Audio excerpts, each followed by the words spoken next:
আমি তোমাদের করাবো কোর্সে দেখি 2.3 ক্লাস 7 এর যে অঙ্কগুলো আছে সেই অঙ্কগুলো মেনলি এগুলো অনুপাতের অঙ্ক আমি এর আগে ক্লাস 2.2 কোর্সে দেখে যেখানে সেখানেও করিয়েছি। সেখানে অনুপাত কিভাবে কাজ করে, অনুপাতের অঙ্ক কেমন করতে সেটা তোমাদেরকে বুঝিয়েছি।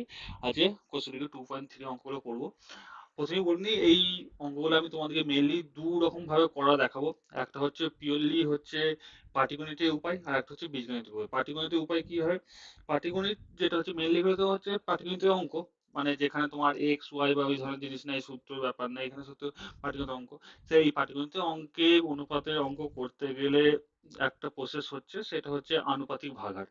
ঠিক আছে, আনুপাতিক ভাগাড়। আনুপাতিক ভাগাড় কেমন করে বার করবে সেইভাবে অঙ্কটা করা যায়।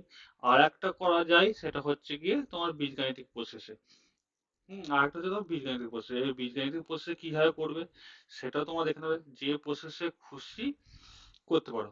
হুম বীজগাণিতিক পদ্ধতিতে যে পদ্ধতিতে খুশি তোমরা করতে পারো, তোমরা দেখে নেবে কোন পদ্ধতিতে করা তোমাদের জন্য সহজ হচ্ছে। আচ্ছা, আর সঙ্গে সঙ্গে এটা বলি, আনুপাতিক ভাগ হারে করলে কিছু অঙ্ক তোমাদের সহজ হবে, আর বীজগাণিতিক পদ্ধতি করলে তোমাদের ম্যাক্সিমাম অঙ্ক সহজে তোমরা করতে পারবে এবং বুঝতে পারবে।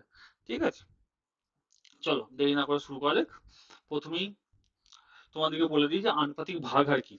আনুপাতিক ভাগ হার, সাপোজ ধরো যে তোমার বন্ধু, বা ধরে নিই এখানে দুজন বন্ধু আছে, একজনের নাম হচ্ছে রাম আর একজনের নাম হচ্ছে শ্যাম।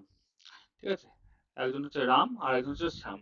রাম আর শ্যাম, ঠিক আছে, এদের যে কাছে কিছু চকলেট আছে, সেই চকলেটের অনুপাত সাপোজ ধরে নিলাম আমি 3:4। ঠিক আছে, আর বলে দিল যে এর দিকে মোট চকলেট দেওয়া হয়েছে তোমার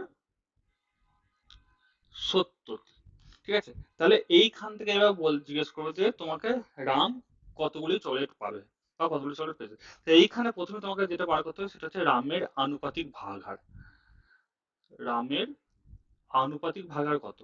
আনুপাতিক ভাগাড় বার করার সহজ উপায় হচ্ছে একটাই। আনুপাতিক ভাগাড় যদি এখানে করো, আনুপাতিক ভাগাড় হচ্ছে গিয়ে তোমার যেটা বলেছে রামের জন্য কোনটা, রামের জন্য বলেছে 3, আর শ্যামের জন্য কোনটা বলেছে 4। 3টাকে ওপরে লিখবে, আর নিচে কি করবে, 3+4। 3+4, আনুপাতিক ভাগ হচ্ছে 3+4, তাহলে কত হলো 3/7। এবার রাম কতগুলো চকলেট পেয়েছে, রাম যতগুলো চকলেট পেয়েছে সেটা কি ব্যবহার করে, তাহলে রাম চকলেট পেয়েছে কি করবে, তার যে আনুপাতিক ভাগাড় যেটা বেরোবে, কত বেরোবে, 3/7 ইন্টু 70। ঠিক আছে, কাটাকুটি করলে কত হচ্ছে 10, এটা হচ্ছে 30টি। ঠিক আছে, আর শ্যাম কতগুলো পেয়েছে, শ্যামের আনুপাতিক ভাগটা কত হবে, 4/7 আনুপাতিক ভাগাড় কত পেয়েছে 70। 7×10 70, 40টি। এইভাবেও করতে পারো। ঠিক আছে, আর বীজগাণিতিক প্রসেসটা কিভাবে করবে সেটা আমি তোমাদেরকে অঙ্ক করতে করতে দেখাচ্ছি। ঠিক আছে, চলো শুরু করা যাক। আনুপাতিক ভাগাড় তাহলে তোমরা, আমরা আশা করছি যে তুমি বুঝতে পেরেছো। চলো একে থেকে অঙ্কটা কি বলেছে প্রথমে দেখো। গত বছর রসকুন্ডু গ্রামে স্বাক্ষর ও অক্ষর পরিচয়ের লোকের সংখ্যার অনুপাত ছিল 4:1। গ্রামের মোট জনসংখ্যা 6550। স্বাক্ষর ও অক্ষর পরিচয়ের লোকের সংখ্যা কত ছিল। ঠিক আছে, স্বাক্ষর ও অক্ষর পরিচয় মানে হচ্ছে স্বাক্ষর আর হচ্ছে নিরক্ষর, এদের অক্ষর পরিচয়, এদের সংখ্যা জিজ্ঞেস করেছে। ঠিক আছে, চলো তাহলে প্রথমেই আমরা করে নিই যে এদের বীজগাণিতিক প্রসেস কিভাবে করবে। তাহলে এখানে লিখবো প্রথমেই যে স্বাক্ষর ও অক্ষর পরিচয় লোকের সংখ্যার অনুপাত। তাহলে এখানে এইভাবে লেখো যে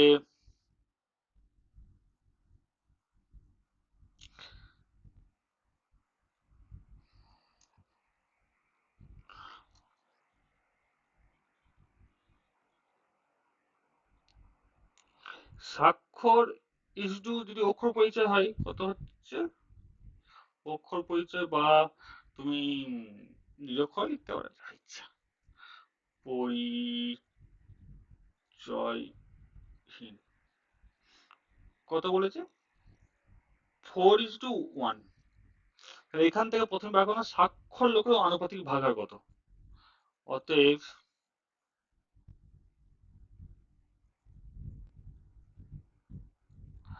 স্বাক্ষরের আর লোকাল লিখলাম না।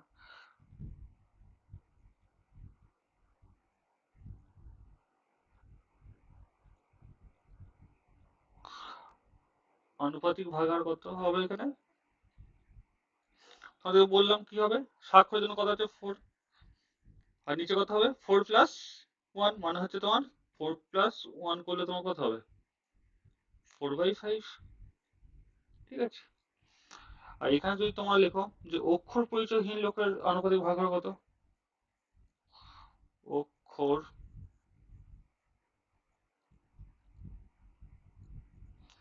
পরিচয়হীন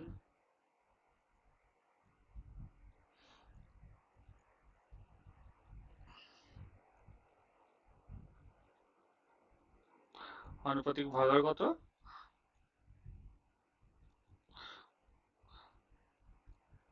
1/4+1, মানে তোমার হচ্ছে 1/5। মোট লোক জনসংখ্যা কত বলেছে 6550, তাহলে স্বাক্ষর ও পরিচয়হীন লোকের সংখ্যা কত ছিল। তাহলে এবার তোমরা এখানে লিখতে পারবে কি, অতএব স্বাক্ষর লোকের সংখ্যা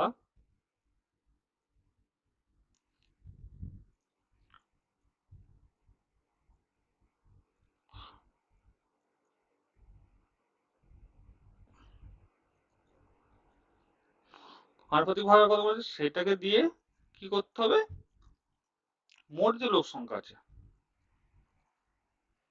সেটাকে গুণ করতে হবে এত জন। তাহলে কাটাকুটি করলে কথা দেখো, 5 × 1 = 5, 1 = 15, 5 × 3 = 15, 5 × 1 = 1, 5 × 0 = 0। এবার গুণ করো কত হচ্ছে 4 × 0 = 0, 4 1 × 4, 4 × 3 = 12, 2 হাতে হইল 1, 4 1 × 4 আর 2 হচ্ছে তোমার আসলে 1, 4 1 × 4 আর 1 5। ঠিক আছে, এতজন। আর অক্ষর পরিচয়টা কি করে বার করবো, অক্ষর পরিচয় ওটা বার করা হচ্ছে সব থেকে সহজ। এটাকে তুমি আবার আনুপাতিক ভাগাহার দিয়েও করতে পারো, আবার মোট যে জনসংখ্যা আছে সেখান থেকেও করতে পারো। এখানে লেখো যে অতএব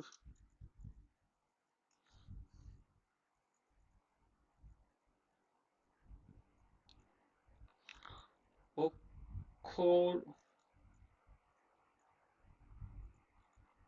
পরিচয়হীন সমান কতজন হবে, 1/5 ইন্টু 655 এতজন। তো এটা কাটাকাটি করলে কত হবে, আগে দেখেছি আমাদের 1310, 1310।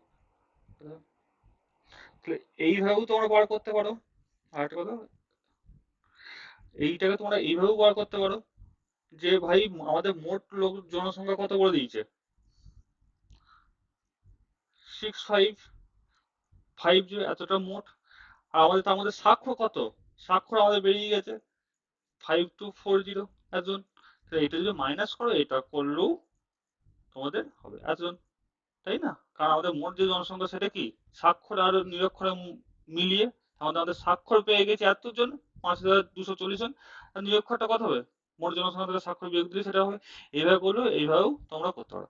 এইটা হয়ে গেল আমাদের পাটিগণিত প্রসেস। ঠিক আছে, এইবার নেক্সট হচ্ছে আমি তোমাদেরকে যেটা বলেছিলাম বীজগণিতের প্রসেস। বীজগণিতের প্রসেস আমি তোমাদেরকে এর আগে দেখিয়েছি, আগের কোর্সে দেখি তোমার 2.2 এ, যদি না দেখে থাকো দেখে নেবে, সেখানে বীজগণিতের প্রসেস কি করি। আচ্ছা, তার আগে তোমাদেরকে আগেও বলেছি আবারও বলছি বারবার, একটা জিনিস মাথায় রাখবে, যখনই অনুপাতের অঙ্ক করবে অনুপাতকে সবার আগে তুলতে হবে। অনুপাত তুলতে গেলে কি করতে হবে, যে কোনো একটি নির্দিষ্ট সংখ্যা দিয়ে, হ্যাঁ, নির্দিষ্ট কিছু দিয়ে গুণ বা ভাগ করতে হবে। ঠিক আছে, তাহলে এইখানে প্রথমে কি বলেছে লিখে নি, রসকুন্ডু গ্রামের স্বাক্ষর কত বলেছে, স্বাক্ষর ইজটু আমি নিরক্ষর করেছি, আর অত পরিচয়হীন লিখলাম না। নিরক্ষর সমান কত 4:1। তাহলে এখান থেকে আমরা এটা লিখতে পারি যে, অতএব ধরি স্বাক্ষর সমান 4x এবং নিরক্ষর বা পরিচয়হীন যাই বলো সমান এক্স, এত, তাই না? 4x এবং x কি করেছি, x দিয়ে গুণ করেছি, এটা অ্যাকচুয়ালি হচ্ছে তোমার 1x, 1x আমি আর লিখলাম না কারণ 1x মানে হচ্ছে x। এইবার কি বলেছে, তো স্বাক্ষর আর নিরক্ষর মিলিয়ে টোটাল কতজন আছে, 6550। তাহলে আমরা এখানে এবার যদি লেখো যে অতএব মোট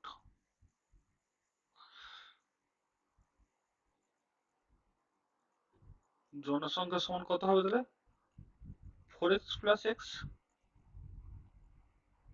সমান হচ্ছে 5x, এতজন। আমাদের অঙ্কে মোট জনসংখ্যা কত বলেছে, 6550। তাহলে আমরা এটা বলতে পারি যে 6550 ইজ ইকুয়াল টু 5x। তাহলে এইখানে তোমরা লিখতে পারো শর্তানুসারে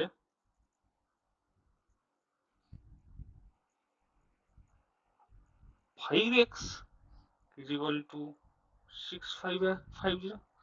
তাহলে এখানে অথবা বা দিয়ে কি লিখতে হবে, এক্স 6550 বাই 5, কারণ 5টা এখানে গুণের আকারে আছে, সমানের অন্যদিকে গেলে কি হবে, অপরদিকে গেলে কি হবে, ভাগ হয়ে যাবে। তাহলে এটা কত হবে, 131,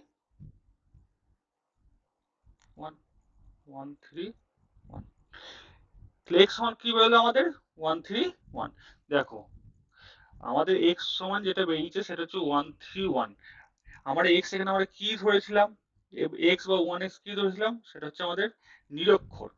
তাহলে এখান থেকে আমরা কি লিখতে পারি, যে অতএব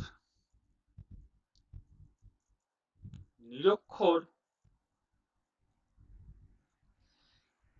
লোক সংখ্যা বা লোক সমান কত, 1310, এতজন। স্বাক্ষর আমরা কি করতে পারি, সে একই ভাবে স্বাক্ষর লোক সমান কি করতে পারি, স্বাক্ষর আমরা কত কথা হয়েছিল আমাদের, স্বাক্ষর 4x। তাহলে x এর মান আমরা কত পেয়েছি, 1310। এক্স এর জায়গায় আমরা এক্স এর মান বসলাম, এটা সমান কত হলো, 5240, এতজন। এই প্রসেস, বা এইটা এইটা যদি না করো, আবার এইটা না করে তোমরা আর একটা করতে পারো, সেটা হচ্ছে তোমরা এইখানে যে তোমরা এটা করতে পারো, যে স্বাক্ষর লোক সংখ্যার সমান, এখান থেকে তোমরা এটা করতে পারো যে মোট লোক সংখ্যা কত বলেছে, 6550 মাইনাস 131, এখানেও সে একই রেজাল্ট বেরোবে, 5240, এতজন। তো যেভাবেই করবে উত্তর কিন্তু তোমাদের একই আসবে এবং সঠিক হবে, ঠিক আছে। এবার তোমরা দেখো যে তোমাদের জন্য কোনটা সুবিধা হচ্ছে, কোনটা তোমাদের বুঝতে সহজ হচ্ছে, যেভাবে করবে দুভাবে করলে কোনো অসুবিধা, দুটো প্রসেসই কারেক্ট, ঠিক আছে। চলো নেক্সট করি, দুই থেকে অঙ্কটা আনুপাতিক ভাগ হিসেবে করি, তাহলে তোমাদের বুঝতে হবে। তারপরে অঙ্কটা নয় আমি তোমাদের বীজগাণিতিক প্রসেসে করে দেবো। কি বলেছে, 640 টাকা বিশু ও অপর্ণার মধ্যে 5:3 অনুপাতে ভাগ করে দিই। এখানে তো লেখো,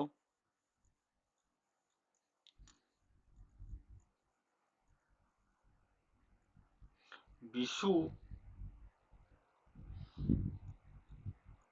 ও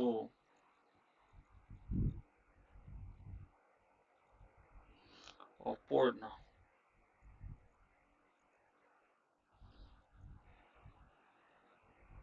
টাকার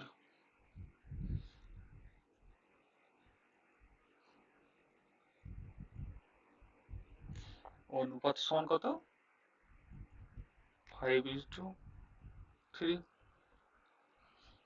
অতএব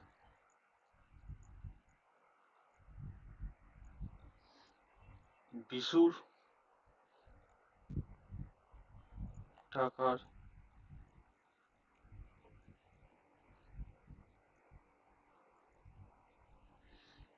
আনুপাতিক ভাগার সমান 5। 5 প্লাস 3 সমান 5/8। এখান থেকে লিখো অতএব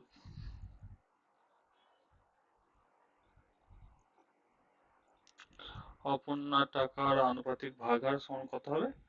1। এখানে আমি ডাইরেক্ট করে দিলাম 8, কারণ 5/3 8। এবার কি বলেছে, মোট টাকা কত দিয়ে কত দিয়েছে? 640 টাকা। তাহলে এখানে লেখো বিশু কত টাকা পেয়েছে। অতএব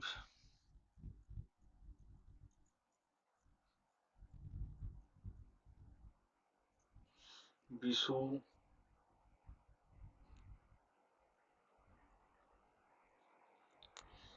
টাকা পাবে বা বিশুকে টাকা দেবো সমান কত? 5/8 ইন্টু 640, এত টাকা। 8 8 64, 80, 5 8 400, একটা 900, এত টাকা হচ্ছে বিশু পাবে। এই একটা হচ্ছে বিশুটা পেয়ে গেল। আর এবার অপর্ণা দেখি।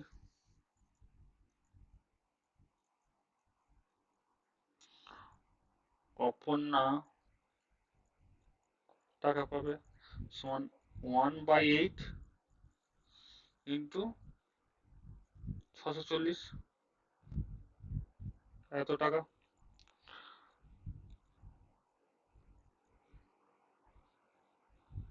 সরি, এটা কত হচ্ছে? 5:3 আছে না, এটা 3/8 হবে। 3/8 হবে। 3/8, তাহলে 3 8 24, 240, কত টাকা? 240 টাকা। এর উত্তর হয়ে গেল। তাহলে এই একটা উত্তর, এই একটা উত্তর। আশা করছি বুঝতে পেরেছো। এরপরে তোমাদের কি বলেছে? এক বিশেষ প্রকার লোহা ও কার্বন অনুপাতে 45, কার্বন অনুপাত 49:1 হলে হিসাব করে দেখে এই প্রকার 250 কুইন্টাল ইস্পাতে কত কুইন্টাল লোহা ও কত কুইন্টাল শুধু লোহা চেয়েছে। আচ্ছা চলো, কি বলছে? লোহা ও কার্বনের অনুপাত। কয় দাগের অঙ্ক এটা? 3 দাগের।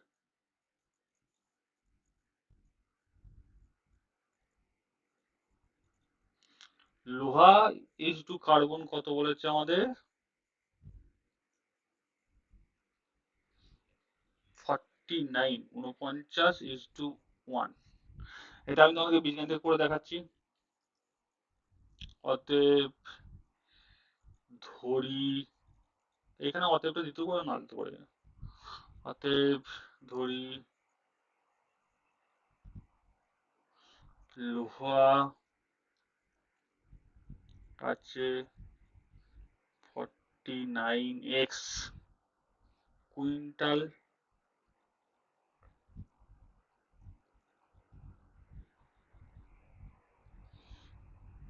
ও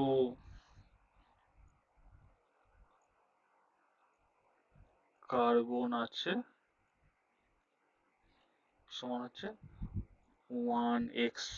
1xটাকে 100 বলে, কুইন্টাল। ঠিক আছে, তাহলে মোট কত হচ্ছে? 49 আর 1 50। লেখো যে শর্তানুসারে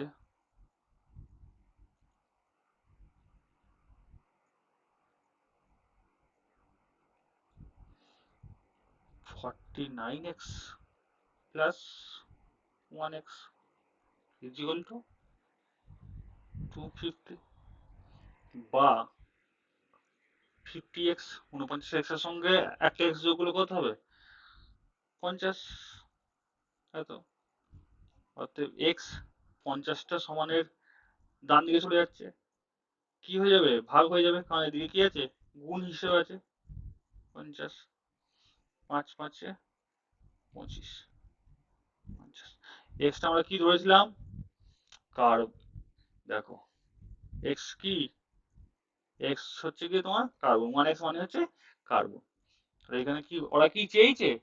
চেয়েছে কত কুইন্টাল লোহা আছে। এখানে লেখো যে অতএব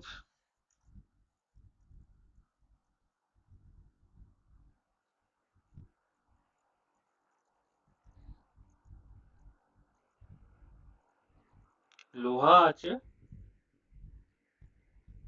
49 ইন্টু 5, 50, এত কুইন্টাল।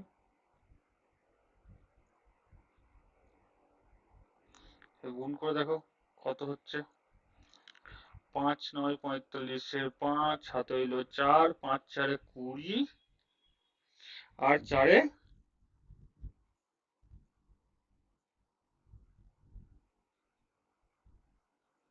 24। এখানে আমি তো একটা জায়গায় ভুল করেছি, সেটা ভুলটা কিছু না, এটা তোমার হচ্ছে গিয়ে 50 হবে না 5 হবে, এখানে 0 0 কেটে গিয়েছিল, 5 5 25।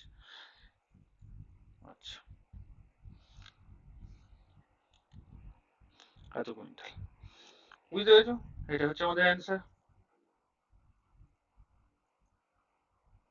এবার যদি বলতো যে কত কার্বন আছে, কিছুই না, 245টা কি করতে হবে টোটাল, এটা থেকে বিয়োগ দিয়ে দিতে, বা এক্স আমরা অলরেডি পেয়ে গেছি 5 কুইন্টাল। ঠিক আছে, তো এটাই হচ্ছে আমাদের উত্তর, অ্যান্সার। আশা করছি বুঝতে পেরেছো।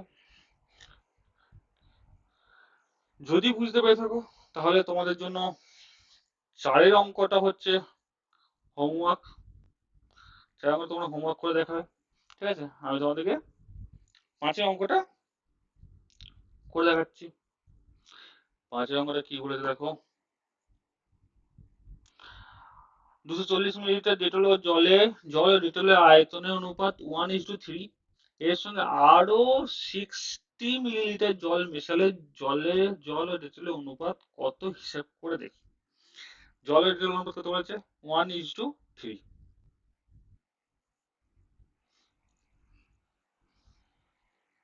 এটা কিভাবে করবো? পাটিগণিত প্রসেসে, চলো পাটিগণিত প্রসেসে করে দিই, বিজ্ঞান প্রসেস, পাটিগণিত প্রসেসে করে দিই, সুবিধা হবে তোমাদের।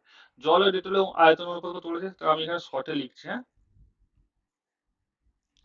জল ইজ টু ডেটল সমান 1:3, অতএব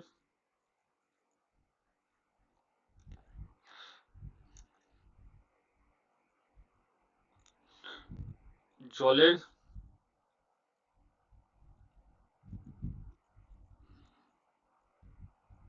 আনুপাতিক ভাগাহার কত হবে? আনুপাতিক ভাগহার সমান 1 প্লাস 1+3 মানে হচ্ছে 1/4, অতএব ডেটলের আনুপাতিক ভাগহার সমান 3 1/3। তো এখন বলি, আর এই 240 মিলিটার মধ্যে কত জল আর ডেটল আছে সেটাকে দেখে নি। অতএব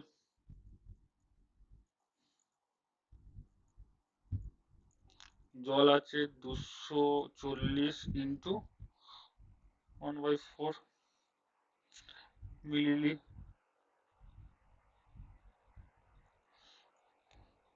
4 6 24, 60 মিলিলিটার। মিলিলিটার ডেটল আছে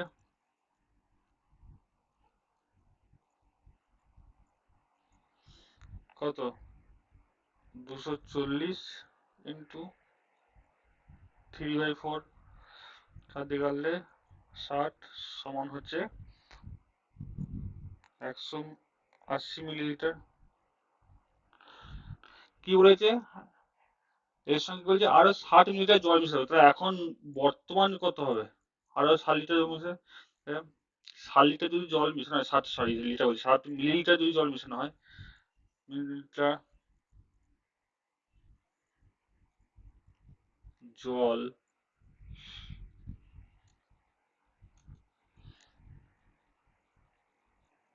মেশালে মোট জল হবে কত? আগে জল কত ছিল? 60, আর এখন জল কত আছে? জল কত মিশেছে? 60, সমান হচ্ছে 120 মিলিলিটার। তাহলে এখন অনুপাত কত হবে? 120 আর 180। কি বলছে, তাহলে জল ও ডেটলের নতুন অনুপাত কত আয়তন হবে, তাহলে এখানে কত, জল ইজ টু ডেটল সমান কত হবে, 120, আর ডেটল তো আমাদের আছেই 180। ঠিক আছে, তাহলে এটাকে যদি তোমরা লঘিষ্ঠ আকারে প্রকাশ করতে কত হবে, 12, এখানে একটা শূন্য কেটে গেল, 12 6 দিয়ে গেলে 2 আর 3। ঠিক আছে, উত্তর পেয়ে গেলাম। সহজ অঙ্ক, আশা করছি বুঝতে পেরেছো। যদি না বুঝতে পারো তাহলে আমাকে কমেন্ট করে জানাবে। আর এই চ্যানেলে যদি নতুন হও তাহলে চ্যানেলটা অবশ্যই সাবস্ক্রাইব করে নেবে এবং বন্ধুদের সাথে শেয়ার করবে, যাতে করে তোমরা ক্লাস 7-এর শুধু না, ক্লাস 5 থেকে মাধ্যমিক পর্যন্ত সব অঙ্ক তোমরা খুব সহজে এবং বিনামূল্যে দেখতে পারো, জানতে পারো। চলো নেক্সট আমরা 6 অঙ্কটা করি।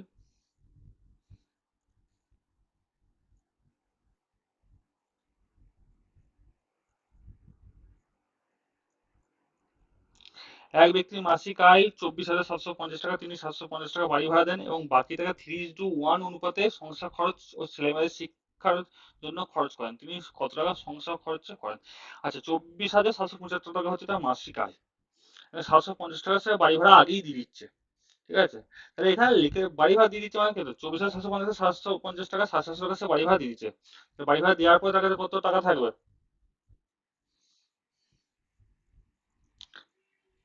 বাড়ি ভাড়া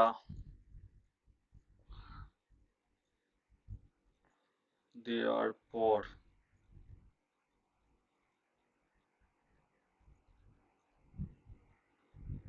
টাকা থাকবে সমান 24,750 মাইনাস 750 সমান এত টাকা থাকবে। ঠিক আছে, আর কি বলেছে, বাকি টাকা 3:1 উপরে সংসার খরচ ও ছেলে মেয়েদের শিক্ষার জন্য খরচ করেন। সংসার খরচ ও শিক্ষার খরচ, এটা শুধু সংসার যদি শিক্ষা দেবো তাহলে সহজে আমি লিখি, তাহলে তোমাদের সুবিধা হবে।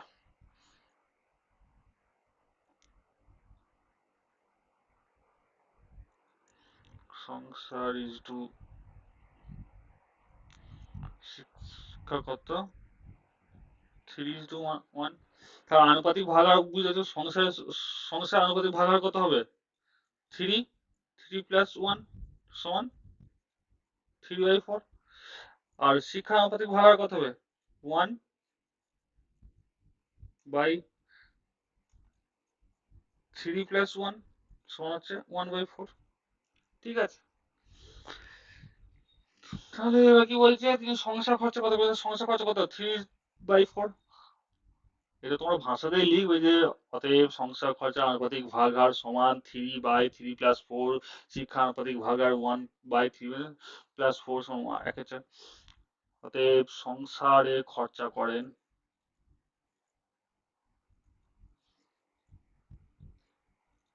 অতএব সংসারে খরচা করেন সমান কত, 3/4 ইন্টু 24,000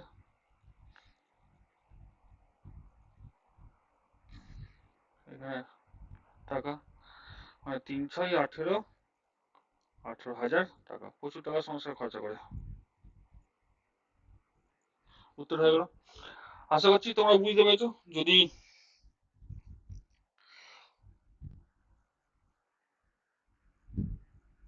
তোমাদের বুঝতে কোনো জায়গায় কোনো অসুবিধা হয়, ঠিক আছে, কমেন্টে জানাবে। আর তোমাদেরকে বললাম চ্যানেলটা অবশ্যই সাবস্ক্রাইব করে নেবে, যাতে করে পরের ভিডিওগুলো, পরের অঙ্কগুলো তোমরা খুব সহজেই দেখতে পারো।